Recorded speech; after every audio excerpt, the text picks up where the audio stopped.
नमस्कार, मैं हूं रविंद्र जैन और आप देखना शुरू कर चुके हैं सबकी खबर। आज मैं मध्य प्रदेश में शिक्षा माफिया को बेनकाब करने के लिए एक और खबर प्रमाणों के साथ लेकर आया हूं। आप सुनेंगे तो चौंक जाएंगे। और ये खबर किसी गांव की नहीं है, किसी दूसरे जिले की नहीं है, मध्य प्रदेश की राजधानी भोपाल की है। यहाँ एक कॉलेज 10 साल से बीएड और बीएससी बीएड की डिग्रियां बांट रहा है। और आप ये जान के चौंक जाएंगे, इस नाम का कॉलेज तो है, पेपर पर चल रहा है, कहीं भवन नहीं है। मौके पे देखा तो वहाँ खेती हो रही है। जिस स्थान पर मैं बताया, मैं खबर विस्तार से बताता हूँ। वाकई यदि इस मामले की जांच हो जाएगी तो ये जो शिक्षा माफिया है ये तो पकड़ा ही जाएगा। लेकिन बरकतुल्लाह विश्वविद्यालय में एकेडमिक सेक्शन जो है, जो 10 साल से इनकी जो संबद्धता को लगातार कंटिन्यू कर रहा है, सारे लोग जेल जा सकते हैं। कुलपति, कुल सचिव सहित सब जेल जा सकते हैं। बहुत बड़ा मामला है, छोटा मोटा मामला नहीं है ये। दरअसल एक कॉलेज है जिसका नाम है श्री राम कॉलेज, और इसका संचालन करते हैं श्री दरबारी लाल सेवा समिति। अब यह कॉलेज कई वर्षों पहले विदिशा जिले के ग्यारसपुर के पास किसी गांव में चलता था। मुकबारा गांव है गुलाबगंज के पास, ये वहाँ चलता था। 2016 में इस कॉलेज को शिफ्ट किया गया भोपाल के पास सूगी सेवनिया में जो मुगालिया हाट है वहाँ पर। मुगालिया हाट के भूखंड जो है उसके 148-149 नंबर खसरे पे ये कॉलेज बताया गया। अब आप देखिए बड़ी मज़ेदार बात कि 148-149 नंबर खसरे पर श्री राम कॉलेज संचालित हो रहा है और 10 साल से संचालित हो रहा है। यानी 10 साल से बाकायदा बच्चे पढ़ रहे हैं, डिग्रियां ले रहे हैं और डिग्रियां लेकर दूसरे लोगों को पढ़ा रहे हैं। लेकिन सच्चाई ये है कि ये सब हवा में है, मौके पर ज़मीन पर कुछ भी नहीं है। मैं आपको दिखाता हूँ मुगालिया हाट का 148-149 नंबर का खसरा। देखिए आप स्क्रीन पर, यहाँ तो खेत है, लोग खेती कर रहे हैं, कोई भवन है ही नहीं।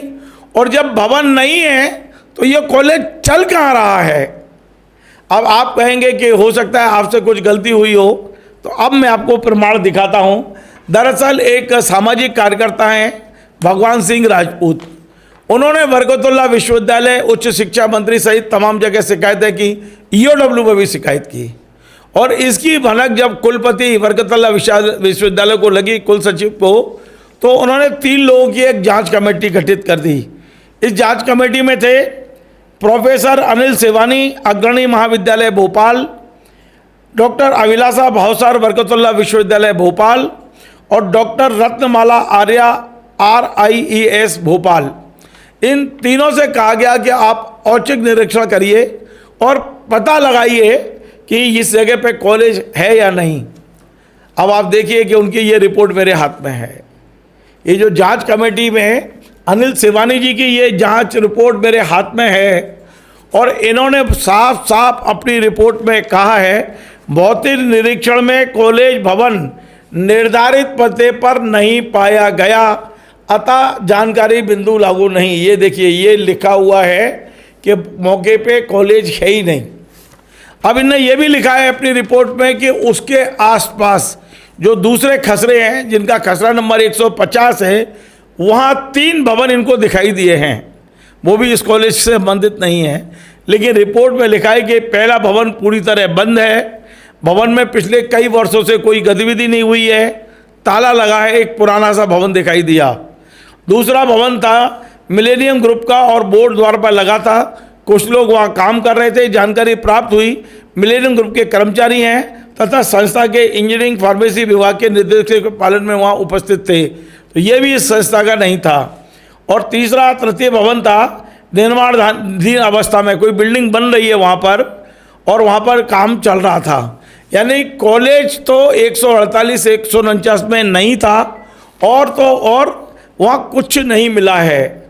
अब ये शिकायत के बाद में क्या कुलपति महोदय आपके पूर्व के जितने अधिकारी हैं उन्हें सस्पेंड करेंगे जो इस कॉलेज को 10 साल से मान्यता दिए चले जा रहे हैं, डिग्रियां बंट रही हैं? क्या इस कॉलेज की 10 साल में दी गई डिग्रियों को वापस लिया जाएगा? क्या इस बात की जांच होगी कि यहाँ से जो डिग्रियां लेकर जो निकले हैं फर्जी मास्टर बन के कहाँ कहाँ पढ़ा रहे हैं और क्या पढ़ा रहे हैं? हमारी शिक्षा व्यवस्था का क्या कबाड़ा हो रहा है? फर्जी डिग्री लेके मास्टर बन रहे हैं और मास्टर फर्जी लोगों को पढ़ाएंगे। क्या हो रहा है ये तो मैं अब सीधे जोड़ता हूँ इस पूरे मामले का रिसर्च करने वाले, इस पूरे मामले की शिकायत करने वाले भगवान सिंह जी जो राजपूत हैं उनसे समझते हैं कि ये उन्होंने कैसे पकड़ा। लेकिन इतना तो तय हो गया कि ये कॉलेज फर्जी है और ये जो डिग्रियां बांट रहा था वो भी फर्जी हैं। छोड़ने वाले नहीं है, इसको आगे तक ले जाएंगे खबर को। भगवान सिंह जी आपका स्वागत है, मैं आपको बधाई देता हूं और चाहता हूं कि आप सुरक्षित रहें क्योंकि आप आग से खेल रहे हो। बिल्कुल, जिस रास्ते पर हम जैसे लोग होते हैं वो बहुत चुनौतियों भरा रास्ता होता है और जान का खतरा तो है ही। मैंने तो शिकायत भी की है मध्य प्रदेश शासन प्रशासन को कि पहले किशन मोदी को जेल भेज दिया, हाँ, फिर आप वो जो श्री कृष्ण यूनिवर्सिटी के पीछे पड़ गए, अब आप पता नहीं श्री राम को ले आए। पहले कृष्ण के पीछे, अब राम के पीछे। आप सोचिए कि ये मध्य प्रदेश का दुर्भाग्य है कि मध्य प्रदेश की राजधानी में श्री राम के नाम पर श्री दरबारी लाल एक सेवा समिति है, उसके जो संचालक है, मालिक लोग हैं, ये लोग लंबे समय से श्री राम जी के नाम पर एक ऐसा कॉलेज चला रहे हैं। दुकान खोल के बैठे थे और दुकान थी नहीं, एक दुकान बिल्कुल केवल कागज पे दुकान चल रही है। कागजों पर ये कॉलेज सन 2016 से मध्य प्रदेश की राजधानी भोपाल में चल रहा है। आप सोचिए कि इसमें सब मिली भगत, सबकी मिली भगत है। इसमें बरकतुल्लाह विश्वविद्यालय जिसने इस कॉलेज को संबद्धता दी, इसमें NCTE जिसने इसको रिकॉग्नाइज किया, तो बरकतुल्लाह विश्वविद्यालय, NCTE और भी संबंधित संस्थाएं जो हैं, वहाँ के सभी जो भ्रष्ट अफसर है वो लोग ये श्रीराम कॉलेज के जो मालिक और इस श्रीराम कॉलेज का संचालन करने वाली जो श्री दरबारी लाल सेवा समिति है, इसके संचालकगण, ये सब लोग मिलकर के एक बहुत बड़ा शैक्षणिक अकादमिक इन्होंने घोटाला किया है। और आप सोचिए BSc, B.Ed और B.Ed ये शिक्षा के कोर्स है। ये कोर्स का अध्ययन करने के बाद जो बच्चे होते हैं वो शिक्षक बनते हैं। आप सोचिए कि ना बिल्डिंग है, ना भवन है, कुछ नहीं है। जो खसरा नंबर है, जो एड्रेस है, वहाँ पर तो खेत है और पिछले 10 सालों से कोई बच्चा कभी गया ही नहीं, कोई कॉलेज है ही नहीं। भगवान सिंह जी, ना मेरा आपका जो पहला परिचय हुआ था वो विद्यार्थी परिषद के संगठन मंत्री के रूप में मेरा हुआ था। आप उस समय लड़ते थे शिक्षा के सुधार के लिए। विश्वविद्यालय में मैंने आपको धरने पे बैठे देखा था पहली बार जब मैं रिपोर्टिंग करने गया था। आज वही भगवान सिंह जी अपनी ही सरकार को कटघरे में खड़ा कर रहे हैं। यदि ये सब चल रहा है तो संघनिष्ठ मंत्री, उच्च शिक्षा मंत्री जो इंद्रजीत जी हैं, क्या नाम है, परमार, क्या कर रहे हैं वो तो संघनिष्ठ हैं। आप भी संघ से निकले हैं, वो भी संघ से निकले हैं और दोनों संघी मिलके एक आरोप लगा रहा है और दूसरा बचाने की कोशिश कर रहा है। क्या हो रहा है ये MP में यार? देखिए, अपन तो तथ्यों के साथ सबूत देकर के बता रहे हैं कि आप कार्रवाई करिए, लेकिन मैं फिर कहूंगा कि आप कह रहे हो कि मैंने ये कार्रवाई, इस तरह की चीजें उठाना संघ से ही सीखा है। बिल्कुल, संघ की शाखाओं में ही इस तरह का जोश आपके अंदर आया है, ये दावा करते हो। संघ ने ही सिखाया है कि जहां बुराई देखे वहां हमला बोलो, जहां बुराई देखे वहां बोलना सीखो। बिल्कुल। और वो जो मंत्री जी हैं जिन्हें कार्रवाई करनी है वो भी तो संघ से ही आते हैं। देखिए, क्या होता है कि संघ में तो लोग अपने निजी स्वार्थों के लिए जुड़ जाते हैं, कुछ लोग भटक जाते हैं, और एक स्वयंसेवक होने के नाते मैं अपनी पूरी जिम्मेदारी निभा रहा हूँ। और मध्य प्रदेश का जो उच्च शिक्षा विभाग है, इसके कर्ता धर्ता है। अब कर्ता धर्ता तो मंत्री जी हुए हैं, तो ये धृतराष्ट्र बन के बैठे हुए, उनके जितने चेले हैं, जितने चेले चपाटे आप अपने मंत्री को धृतराष्ट्र बोल रहे हो? तो उच्च शिक्षा विभाग, ये जो मुख्य कर्ता धर्ता, ये जो मंत्री महोदय हैं, अगर ये देख नहीं रहे, एक्चुअली क्या हुआ, संजय उनके पास चपाटे हैं जो संजय बने हुए, बहुत सारे संजय होंगे जो हरियाली दिखा रहे होंगे। तो वो सब बता रहे हैं कि सब कुछ सही है, पर ऐसा नहीं है। मैंने प्रमाण सहित मंत्री जी को भी बताया है, लेकिन मंत्री जी की तरफ से कोई कॉन्क्रीट एक्शन नहीं हुए। आप सोचिए कि जब सारे सबूत रख दिए जाए और उच्च शिक्षा विभाग के ये लोग जो है, मंत्री महोदय भी उस चीज को नकारे, मैं सत्यता बोल रहा हूँ, मैं कोई झूठ नहीं बोल रहा हूँ, तो आप सोचिए कि ये शिक्षा का दुर्भाग्य ही हुआ। आपने अभी और ये जो कॉलेज चलाने वाले लोग हैं, मुझे ये कैसे पता चला, एक स्टूडेंट मेरे पास आया, उसको फीस को लेकर के प्रॉब्लम्स थी उसकी, जो उसकी प्रॉब्लम को सॉल्व करने जब मैं लगा तो मुझे पता चला कि कॉलेज तो ये अस्तित्व में ही नहीं है। और सोचिए कि हर साल बरकतुल्लाह विश्वविद्यालय इसको संबद्धता जारी करता आया। कुलपति, कुल सचिव, असिस्टेंट रजिस्ट्रार और एकेडमिक सेक्शन में जो लोग मान्यता देते हैं, एफिलिएशन देते हैं, इन 10 साल से कितने सारे लापरवाह भ्रष्ट लोग शैक्षणिक घोटाला करते आ रहे हैं। इनके खिलाफ तो अपराध दर्ज होना चाहिए और इन लोगों को जेल भेजना चाहिए। और ये जो डिग्री जितनी जारी हुई है, एक्चुअली विश्वविद्यालय अधिनियम 1973 में प्रावधान है कि गलत प्रकार से यदि डिग्री जारी की गई है तो उन डिग्रियों को निरस्त करने का, वापस लेने का प्रावधान है। आप क्या ये मांग करेंगे कि 10 साल में जितनी डिग्रियां दी है सब वापस की जाए? सारी की सारी डिग्रियां, और जो मास्टर बने बैठे हैं उन सब के ऊपर, ये मान लो इन डिग्रियों के आधार पर सरकारी सर्विस में गए हो तो उनकी सबकी नौकरियां कैंसिल होना चाहिए। जो पढ़े ही नहीं कभी, जो कभी पढ़े ही नहीं, वो क्या पढ़ाएंगे? जिन लोगों ने पिछले दरवाजे से डिग्री हासिल की है, वो बच्चों को कौन सा ज्ञान दे रहे होंगे? गंभीर मामला है ये, बेहद। ये सब मैं कहता हूं कि मध्य प्रदेश में जो शैक्षणिक घोटाला है, ये भारत देश का सबसे बड़ा शैक्षणिक घोटाला है, लेकिन उससे जांच नहीं हो रही है। क्योंकि सबसे, अब देखिए कितनी सारी 50 से ज्यादा प्राइवेट जो विश्वविद्यालय मध्य प्रदेश में, और कैसे डिग्री बांटने का वो गोरख धंधा चल रहा है, वो आपने पहले भी उठाया है।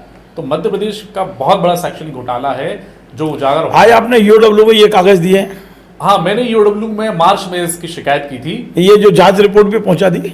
जांच रिपोर्ट जो है कि अभी पहुंचेगी, उनका शायद पहुंच गई होगी और मैं भी उनको पहुंचाने वाला हूं। अब सोचिए कि ये जो शैक्षणिक घोटाला करने वाले लोग शिक्षा माफिया है, अगर इनके खिलाफ सख्ती से अपराध दर्ज नहीं होंगे, इनके ऊपर उचित कड़ी कानूनी कार्रवाई नहीं होगी, तो बच्चों का मनोबल टूटेगा। क्योंकि एक डॉक्टर यदि गलत इलाज करता है, 2-4 लोगों की जान चली जाती है तो वो एक्सपोज हो जाता है, लोग उसका इलाज नहीं करवाते हैं। वैसे कोई वकील यदि गलत केस लड़ता है तो वो एक्सपोज होता है तो उसके पास लोग जाते नहीं है। लेकिन आप सोचिए, ऐसे शिक्षक जो शिक्षा की डिग्री प्राप्त करने के बाद, ऐसे कॉलेज से डिग्री प्राप्त करने के बाद 30 साल, 35 साल, 40 साल पढ़ाते हैं, तो सोचिए कि वो कितने लोगों को प्रभावित करते हैं। 30-35 साल तक वो क्या शैक्षणिक ज्ञान बच्चों को देंगे? तो ये बहुत गंभीर विषय है। इस पर उच्च शिक्षा मंत्री को मैं फिर कह रहा हूँ, मैंने पहले भी उनसे बोला था, मैंने तो उनको शिकायत की है कि ये सब जांच हो चुकी है, आप कार्रवाई कीजिए। इससे पहले और भी बहुत सारे मुद्दे मैंने उनको दिए हैं, मैं सबूत दिए हैं। जैसे ये कॉलेज है ना, इस मामले में आगे कहाँ जाओगे? मान लो शिक्षा मंत्री तो आपने कह दिया खुद ही धृतराष्ट्र हैं, तो धृतराष्ट्र से क्या उम्मीद करें? क्या करेंगे आप आगे? मैंने ईओडब्ल्यू को कंप्लेंट की है, तो उम्मीद करता हूं कि वो इस पर अपराध दर्ज करके इस श्रीराम कॉलेज का संचालन करने वाले उस समिति का संचालन, जो दरबारी लाल सेवा समिति है वो, और इनका समस्त स्टाफ और बरकतुल्लाह विश्वविद्यालय के समस्त जो जिम्मेदार अधिकारी, एनसीटी, सबके खिलाफ मुकदमा दर्ज करेंगे। ऐसी मैं उनसे अपेक्षा करता हूं। हालांकि इसमें मैं न्यायालय जाऊंगा। इसके अलावा मैं, क्योंकि देखिए मनी साइफनिंग और ये मनी लॉन्ड्रिंग का मामला भी है ये, क्योंकि इसके अकाउंट्स खुले हैं बाकायदा। सरकार से सोचिए कि कितनी सारी स्कॉलरशिप जारी होगी, कितनी ग्रांट इन लोगों ने ली होगी, तो ये एक बहुत बड़ी आर्थिक अनियमितता है और ये तो मनी लॉन्ड्रिंग का मामला ही बनता है, तो ईडी का विषय भी है। तो मैं जो है, जो सरकार की एजेंसियां, देखिए ईमानदार अधिकारी अफसर हैं, और मुझे लगता है कि ये खबर अगर मध्य प्रदेश के मुखिया हमारे डॉक्टर मोहन यादव जी अगर देख रहे होंगे या उन तक ये वीडियो पहुंचेगा और ये मामला पहुंचेगा, तो वो इस विषय पर जरूर संज्ञान लेंगे।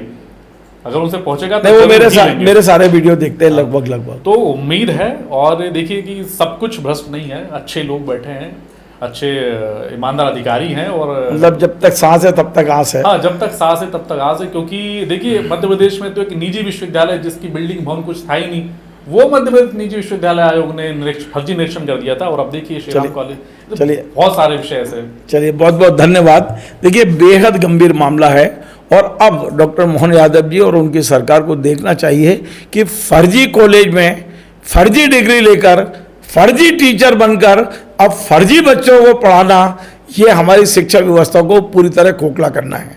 एक बार चिंतन जरूर करिए। नमस्कार।